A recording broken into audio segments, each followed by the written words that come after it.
Ladies and gentlemen, I present to you the BMW R a bike that is so popular that if you were to put a deposit on one today, you'd have to wait 1 year to get it.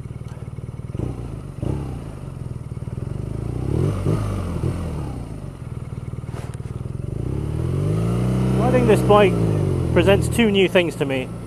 I've never ridden a Boxer Twin before, and I've never ridden a bike with shaft drive either.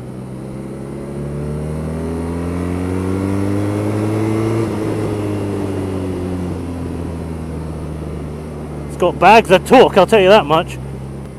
I'll give you a few numbers. 110 brake horsepower claimed, a wet weight of around 220 kilograms. I don't know where the weight is because I certainly don't feel it. Now this bike is bog standard, no aftermarket bits on it at all. I'm not wearing earplugs and even the stock exhausts sounds very good.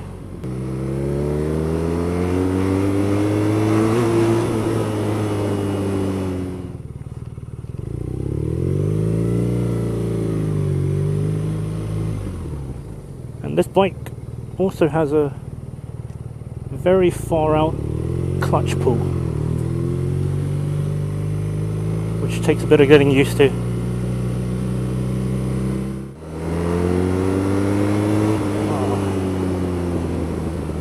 The brakes on this bike are very good. Brembos, no less.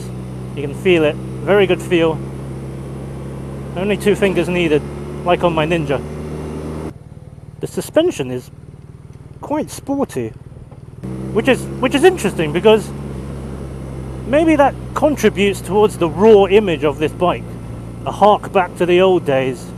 I mean, this is defined as a modern retro classic naked type bike, and with a bit of sporting pedigree, you know. I can feel all the bumps on the road. It's not too particularly firm, but not too soft either.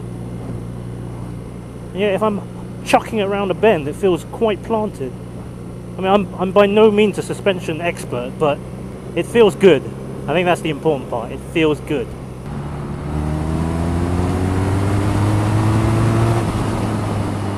Yep, it's a very fast bike.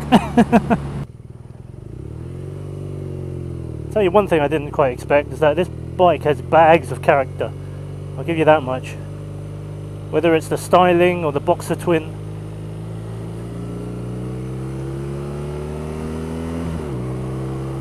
You feel good riding this bike. Isn't that what motorcycles are for? Just to make you feel good. This is a well-rounded motorcycle. And I wouldn't mind owning it as a second bike, I think. There's two things that are putting me off buying a motorcycle like this, or at least specifically this bike. One is the price. The list price is £11,600, which is not cheap. I'm going to lump it into the same category as the Honda CB1100, and that can be had for under 10 grand. If this was at a similar price point, easy.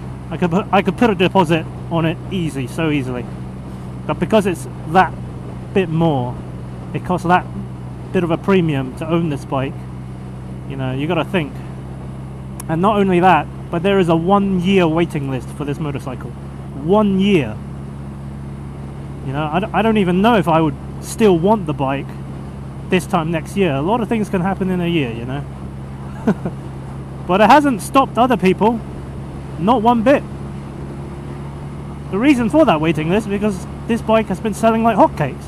I'm kind of paraphrasing my dealer here, but he basically said that he sold the entire quota that he needed to sell of this bike for 2014 before the 2014 quota even started.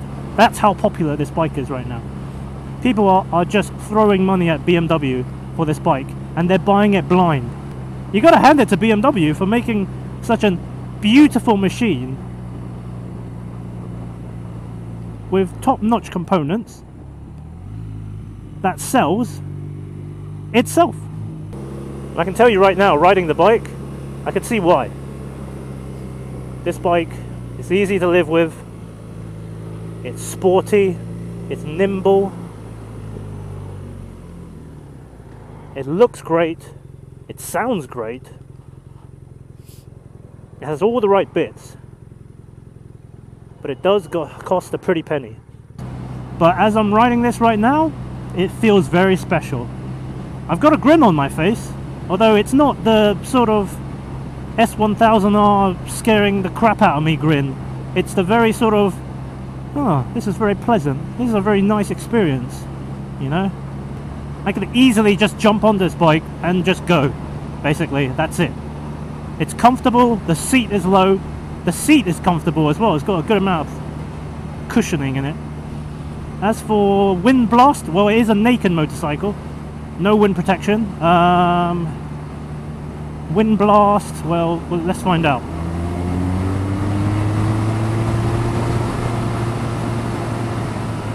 It's not bad.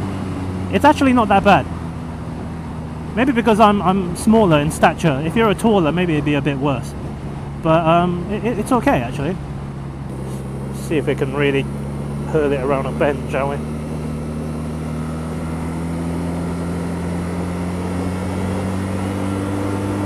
Yep, sure can. And then you can dial it back down and it's sedate.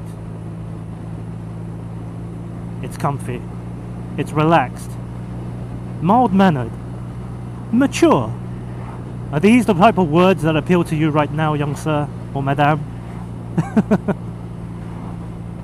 I am enjoying this bike, I have to say. I've always liked that kind of retro classic motorcycle, you know? The Bonnevilles, the Thruxtons, the new CB1100 from Honda. You know, those kind of motorcycles. I'll tell you one thing, if this ever comes up on the used market, I wouldn't mind snapping one up, not one bit. Bags of torque.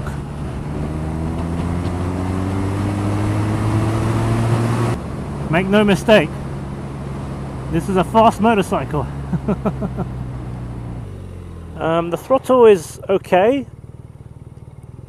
If you're careless with it, it will snap back a bit. It will be a little snatchy. But if you have a measured right wrist, it's quite manageable.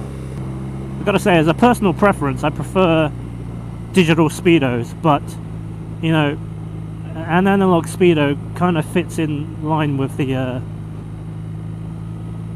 nature of this bike, being the modern classic that it is. Something you can get easily used to, but you know, personally I do prefer having a nice sort of big digital speedo. I can't really convey this to you quite well, but as I'm sitting on this and just hearing or feeling the engine just kind of rocking, it's a very special feeling. I don't know how to describe it, but I can't say I've ever had this feeling if I'm riding, say, my Ninja or the ER6 or the Triumph Street Triple. You kind of get the feeling that you're riding something more than just your average motorcycle. I don't know, maybe I'm talking a load of rubbish. I don't know. Around town, this bike is pretty pleasant, if I'm honest. I'd have no problems commuting on this motorcycle either. Especially I've never filtered on a bike with such, you know, such a wide bit of engine. I think that's an interesting feeling as well, riding this motorcycle with a boxer engine. Is that? I'm sure like the boxer experts will be like, oh, no shit, Sherlock, but a bit of engine that sticks out, you know, it gives you a bit of wind protection.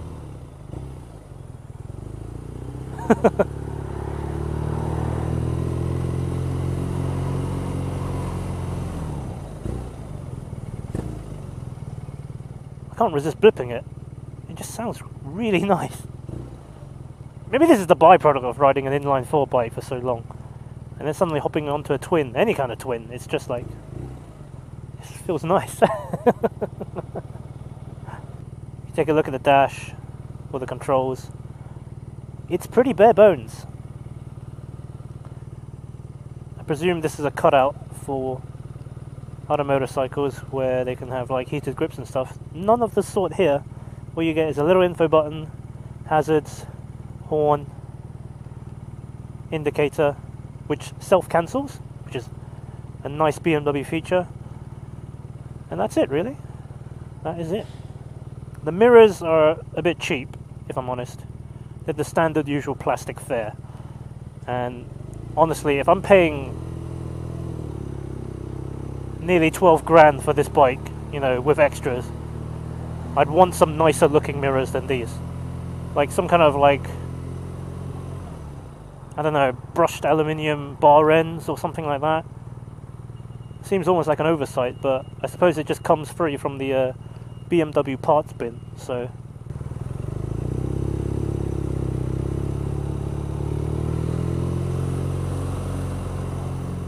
Bit of light filtering work.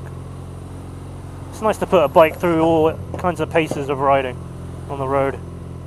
Not just chucking it down B roads, bit of town work, bit of filtering. And this bike is very versatile. It's a very pleasant motorcycle. I can't stress this word enough. It's pleasant. It's a nice place to be.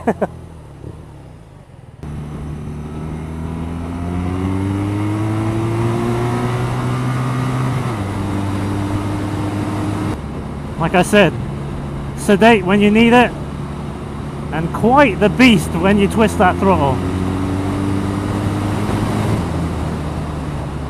And strong brakes to back it up. I'll be honest, when I first jumped on this bike, it felt kind of underwhelming, a bit bland. But as I've spent more time on it, I can really see the appeal now. I suppose it comes down to this. Would I buy this machine? Yes, but with a slight clause. I don't want to wait 1 year for it, and I wouldn't want to pay nearly 12 grand for one. I think those are my two sort of clauses for this bike. It's a really, really nice machine, and I applaud BMW for putting together such a fine looking, fine riding machine.